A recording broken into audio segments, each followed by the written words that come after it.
Surgery ಹಿನ್ನೆಲೆಯಲ್ಲಿ ಮಧ್ಯಂತರ ಜಾಮೀನನ್ನ ಪಡೆದು ಆಸ್ಪತ್ರೆ ಸೇರಿರುವ ದರ್ಶನ್ಗೆ ಸರ್ಜರಿ ಮಾತ್ರ ಇನ್ನೂ ಆಗಿಲ್ಲ. ಕೋರ್ಟ್ಗೆ ಹೇಳಿದ ದಿನಾಂಕದಂದು ಸರ್ಜರಿಯನ್ನ ಅವರು ಮಾಡಿಸಿಲ್ಲ. ಇದರ ನಡುವೆನೇ ಜಾಮೀನು ಅರ್ಜಿ ಆದೇಶಕ್ಕಾಗಿ ಕಾಯ್ತಾ ಇರುವ ದರ್ಶನ್ಗೆ ನಾಳೆ ಏನಾಗುತ್ತೆ ಅನ್ನೋ ಟೆನ್ಷನ್ ಇದೆ. ಹೌದು, ನಾಳೆ ದರ್ಶನ್ ಜಾಮೀನು ಅರ್ಜಿಯ ಆದೇಶ ಪ್ರಕಟ ಆಗ್ತಾ ಇದೆ.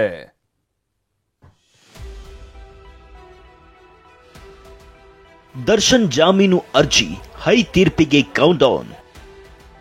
ನಾಳೆ ಹೊರಬೀಳಲಿದೆ ನಟ ದರ್ಶನ್ ಜಾಮೀನು ಭವಿಷ್ಯ. ಮಧ್ಯಂತರ ಜಾಮೀನಿನ ಮೇಲೆ ಆಸ್ಪತ್ರೆ ಸೇರಿರೋ ದರ್ಶನ್ ಟೆನ್ಷನ್ ಹೆಚ್ಚಾಗಿದೆ. ಅದಕ್ಕೆ ಕಾರಣ ನಾಳೆ ಹೊರಬೀಳಲಿರೋ ಹೈಕೋರ್ಟ್ ಆದೇಶ. ಇವತ್ತಿಗೆ ದರ್ಶನ್ ಮಧ್ಯಂತರ ಜಾಮೀನು ಅವಧಿ ಮುಕ್ತಾಯವಾಗಿದೆ. ರೆಗ್ಯುಲರ್ ಬೇಲ್ ಭವಿಷ್ಯ ನಾಳೆ ಹೊರಬೀಳಲಿದೆ.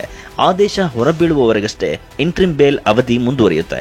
ಈಗಾಗಲೇ ವಾದ ಪ್ರತಿವಾದ ಆಲಿಸಿರೋ ಹೈಕೋರ್ಟ್ ತೀರ್ಪನ್ನ ನಾಳೆಗೆ ಕಾಯ್ದಿರಿಸಿದೆ.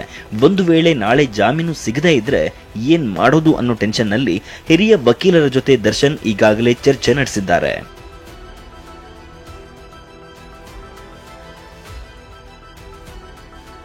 ನಿಗದಿಯಾದ ಡೇಟ್ಗೂ ನಡೆಯಲಿಲ್ಲ ಬೆನ್ನುಹುರಿ ಸರ್ಜರಿ. ಇನ್ನು ಡಿಸೆಂಬರ್ 11ಕ್ಕೆ ಸರ್ಜರಿ ಡೇಟ್ ಫಿಕ್ಸ್ ಆಗಿದೆ. ಅಂದೇ ಸರ್ಜರಿ ಮಾಡಿಸೋದಾಗಿ ದರ್ಶನ್ ಪರ ವಕೀಲ ಸಿವಿ ನಾಗೇಶ್ ಹೈಕೋರ್ಟ್ಗೆ ಮಾಹಿತಿ ನೀಡಿದ್ರು. ಆದರೆ ನಿನ್ನೆ ನಟ ದರ್ಶನ್ಗೆ ಸರ್ಜರಿ ನಡೆದಿಲ್ಲ. ಬದಲಾಗಿ ಇನ್ನೂ ಸರ್ಜರಿ ಬಗ್ಗೆ ದರ್ಶನ್ ಮಾನಸಿಕವಾಗಿ ಸಿದ್ಧರಿಲ್ಲ ಅಂತ ಆಸ್ಪತ್ರೆ ಮೂಲಗಳು ಮಾಹಿತಿ ನೀಡಿದೆ. ಹೀಗಾಗಿ ಈ ಬೆಳವಣಿಗೆಗಳು ಹಲವು ಅನುಮಾನಗಳಿಗೆ ಎಡೆಮಾಡಿಕೊಟ್ಟಿದ್ದು ಸಾರ್ವಜನಿಕ ವಲಯದಲ್ಲಿ ಭಾರೀ ಚರ್ಚೆಗೆ ಕಾರಣವಾಗಿದೆ.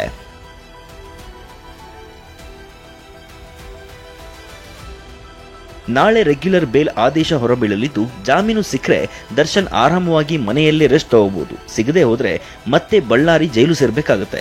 ಹೀಗಾಗಿ ಏನಾಗುತ್ತೋ ಅನ್ನೋ ಕುತೂಹಲಕ್ಕೆ ನಾಳೆಯವರೆಗೆ ಕಾಯಲೇಬೇಕಷ್ಟೇ. ಜಗದೀಶ್, TV9 ಬೆಂಗಳೂರು.